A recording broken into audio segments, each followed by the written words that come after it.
When then Vice President Goodluck Ebele Jonathan assumed the position of Commander-in-Chief in May 2010, the nation was reeling from months of uncertainty and political tension. The next year, Jonathan decided to seek the mandate of the people on his own terms.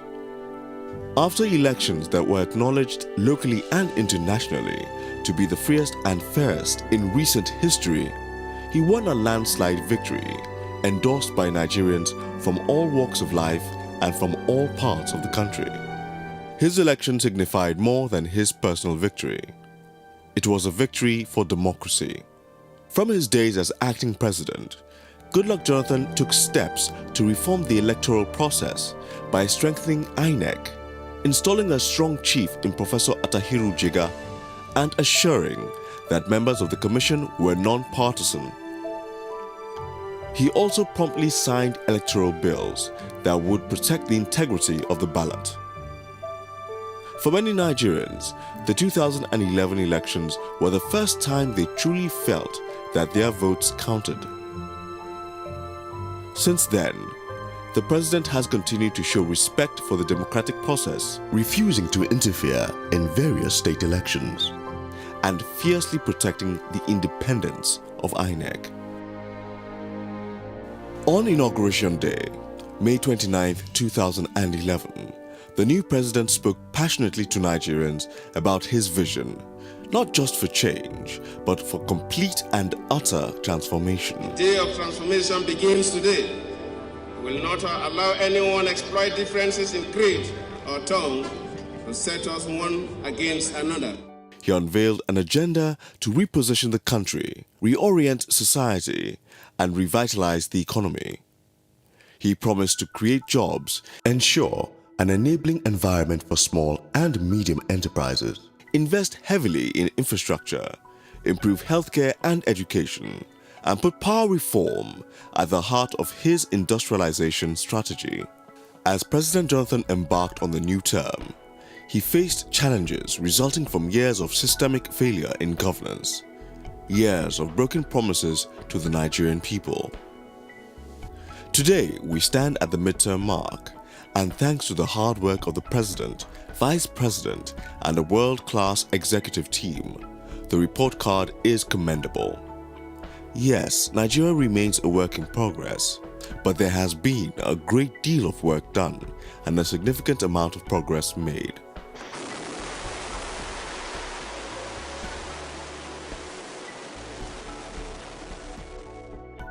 Nigeria's economy is expanding at more than 7%, one of the fastest growth rates in the world. This is fueled largely by the booming industrial sector, which grew 8.2% in 2012. The government has reduced the fiscal deficit to 1.81% of GDP, cut domestic borrowing to 744 billion naira in 2012, and inflation dropped to about 8.5% this year from 22% in 2011. As international agencies have upgraded Nigeria's credit rating, Nigeria's sovereign bonds have been included in international bond indices, and Nigeria is now the preferred destination for investment in Africa, accounting for over 20% of all inflow. At his inauguration, the new president pledged to work for an efficient and affordable public transport system. Today, the previously comatose rail system has been revived. New electric locomotives and tank wagons have been bought, and Nigerians now have a fast, safe, and affordable alternative to road travel. The historic Lagos-Kano line is carrying passengers and haulage for the first time in 15 years. And work is ongoing for the Port Harcourt to Maiduguri, Lagos to Calabar, Ajaokuta to Warri, and Kaduna to Abuja lines. Rehabilitation work has begun on many federal roads, and several critical roads are either fixed or in the process. With rapid pace, the Ministry of Works is also progressing on 81 other projects, including the construction of a PPP-funded second Niger Bridge. Thanks to the reform in the maritime sector, terminal concessions now attract impressive private investment. Cargo clearance time has been slashed from 39 to 7 days, and new jetties, river and deep sea ports are being built, and major rivers are being dredged. The Ministry of Water Resources has embarked on ambitious projects nationwide to increase the number of Nigerians with access to clean water. Meanwhile, in housing, the federal government is setting up a mortgage refinance company, and the World Bank has pledged $300 million to support Nigeria's mortgage financing structure. Air travelers in Nigeria have witnessed the remarkable transformation of airports as the Aviation Ministry is carrying out a multi-billion naira plan to remodel all airports, build new cargo airports, and 4 new international airports. The government is also developing a scheme to assist indigenous airlines to buy new planes, and the Minister of Aviation is working hard to drum up foreign investment for the new airport hubs. In oil and gas, the Local Content Act, passed by this government, will create a potential 300,000 jobs in the sector annually. The Petroleum Industry Bill is close to passage, and the bold decision to reduce oil subsidies led to the launch of the innovative Subsidy Reinvestment and Empowerment Program, SURE-P, in February 2012 to invest subsidy savings into priority infrastructure projects. Meanwhile, government has committed more than 60 billion naira for oil and gas exploration in the Lake Chad Basin, hoping to diversify Nigeria's production base. New gas projects and plants are coming on stream to increase natural gas production to 4 million barrels per day. Despite the inherited challenges in the sector, power generation reached peak historical levels at 4,500 megawatts. The privatization of electricity generation and distribution companies is in progress. New power stations have been commissioned. Rural electrification projects are ongoing. Alternative energy sources are being developed, and several transmission projects have been completed. By the end of 2012, system shutdowns had reduced by more than half the rate in 2009. Furthermore, the establishment of the Nigerian Bulk Electricity Trading Company (NBET), the new electricity tariff and tax incentive shave, attracted foreign investment, including an MOU with General Electric for $10 billion power plants and $200 million agreements with 2 French companies for transmission projects. By applying a value chain approach to boosting the commercial potential of export crops, the Ministry of Agriculture, headed by Dr. Akinwumi Adesina, is literally transforming the sector, adding more than 8 million metric tons to the domestic food supply by the end of 2012. The reformed fertilizer sector is attracting huge investment, such as a massive US-backed fertilizer plant in Delta State that will create more than 4,000 jobs. The successful commercialization of cassava has led to the use of cassava flour by large corporate bakeries, the revival of the moribund cassava processing farms and flour mills. Meanwhile, Nigeria has secured contracts worth $136 million to supply dried cassava chips to China. China Exim Bank has also agreed to finance 18 cassava processing plants, which will make Nigeria the largest processor of cassava flour in the world, creating new markets and thousands of jobs. Meanwhile, Nigeria is moving from being the world's largest importer of rice to being able to produce enough rice for both local consumption and export.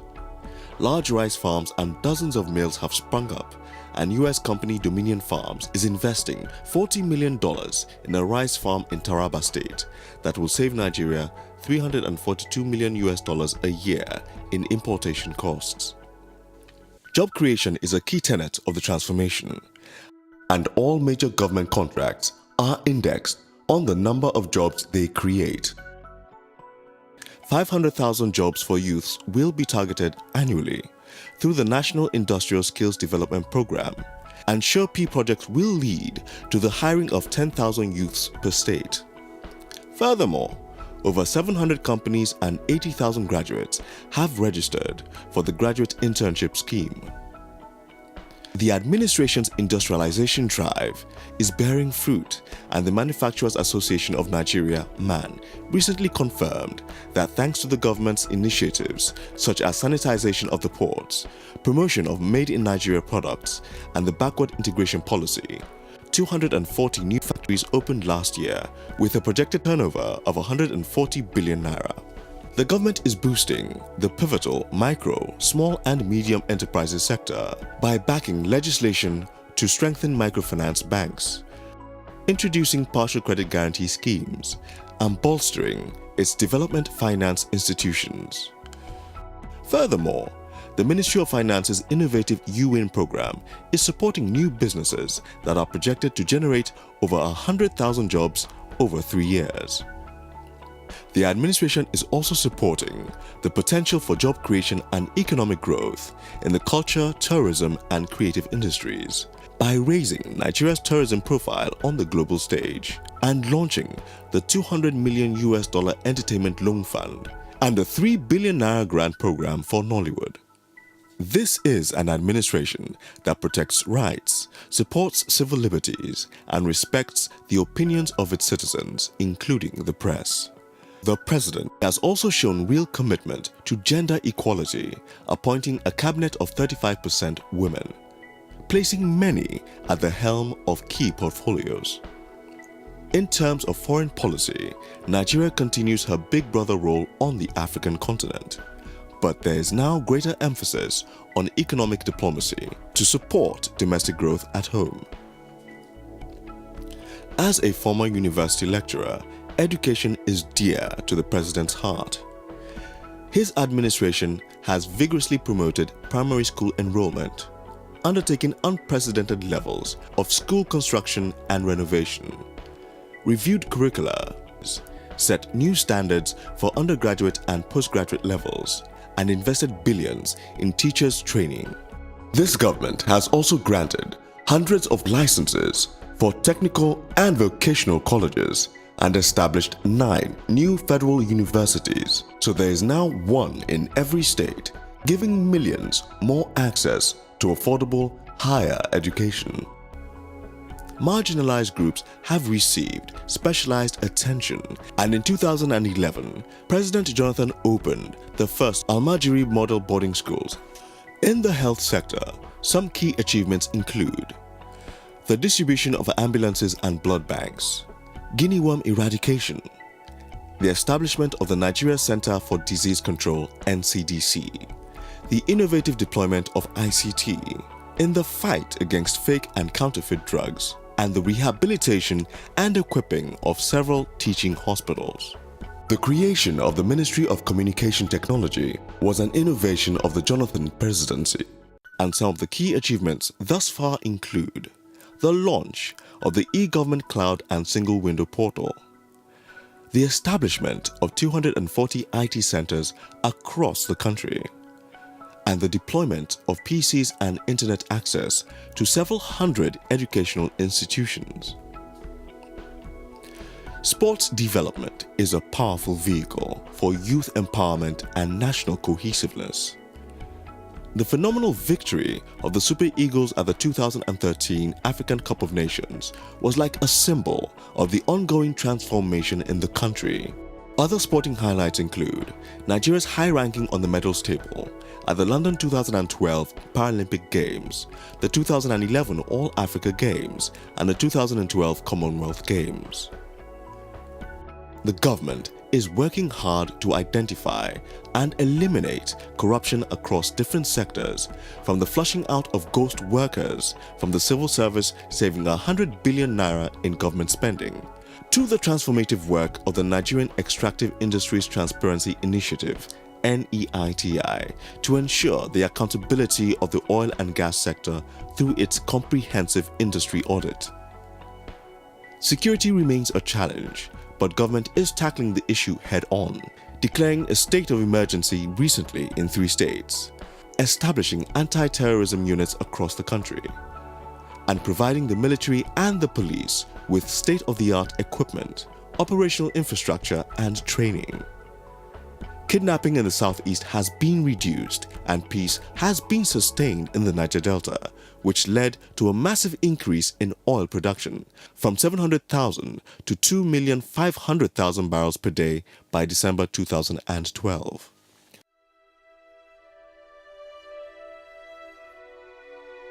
The rate of innovation in this administration is unprecedented.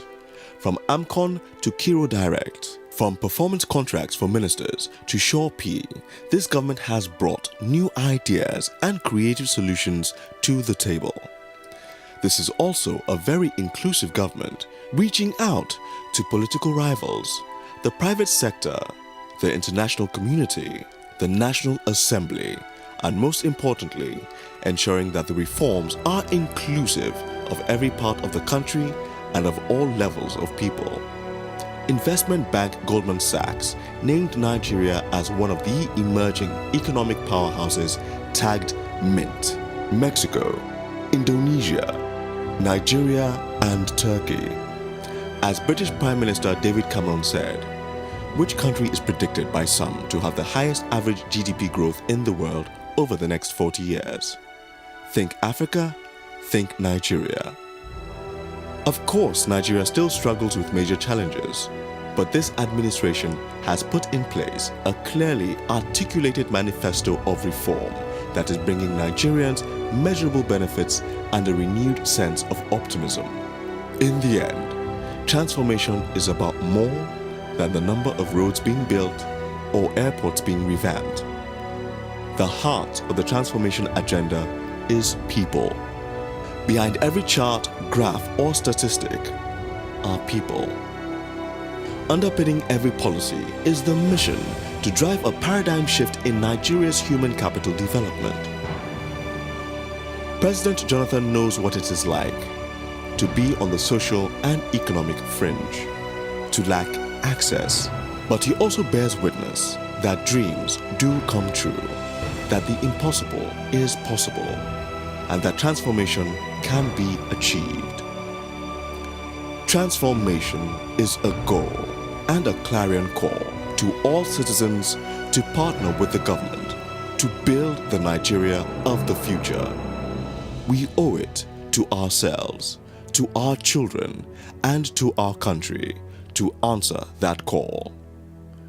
God bless the Federal Republic of Nigeria.